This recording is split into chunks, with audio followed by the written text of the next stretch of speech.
சுவாரஸ்யமான கதை புத்திசாலி முயலும் முட்டாள் சிங்கமும். ஒரு பெரிய காட்டுல ஒரு பலசாலியான சிங்கம் வாழ்ந்து வந்துச்சு. அது தினமும் காட்டுல உள்ள விலங்குகளை விரட்டி விரட்டி பிடிச்சு சாப்பிட்டு வந்துச்சு. அதனால எல்லா விலங்குகளும் மிகவும் பயந்து வாழ்ந்து வந்துச்சுன்னா, ஒரு நாள் எல்லா விலங்குகளும் ஒன்று சேர்ந்து சிங்கத்திடம் சென்றன. அரசே, தினமும் இப்படி எல்லாரையும் வேட்டையாடாதீங்க.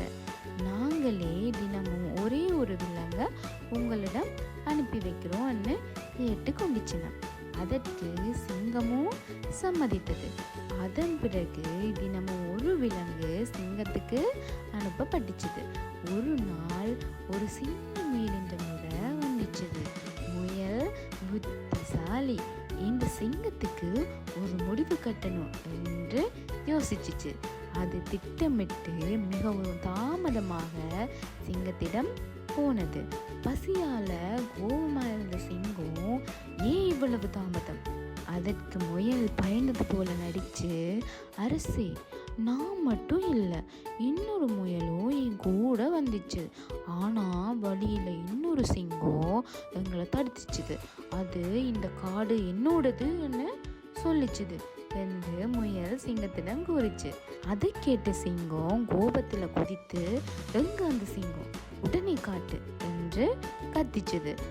முயல் அது ஒரு பழைய கிணற்றருகே அழைத்து சென்றது. அரசே, அந்த சிங்கம் இதுக்குள்ளதான் இருக்கு, நீங்களே பாருங்க என்று சொல்லிச்சுது. சிங்கம் கிணற்றுக்குள்ள எட்டி பார்த்ததும் அங்கே தண்ணீர்ல தன் முகமே பிரிஞ்சிச்சு. அதை வேறொரு சிங்கம் நினைச்சு கிணற்றுக்குள்ள பாஞ்சிச்சு. அதனால அது தண்ணீருக்குள்ள விழுந்து வெளியே வர முடியாம போனது. காட்டில் இருந்த எல்லா விலங்குகளும் மகிழ்ச்சி அடைந்தன.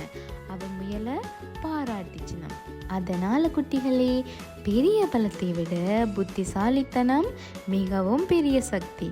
அமைதியாக யோசித்தால் பெரிய ஆபத்தையும் வெல்லலாம்.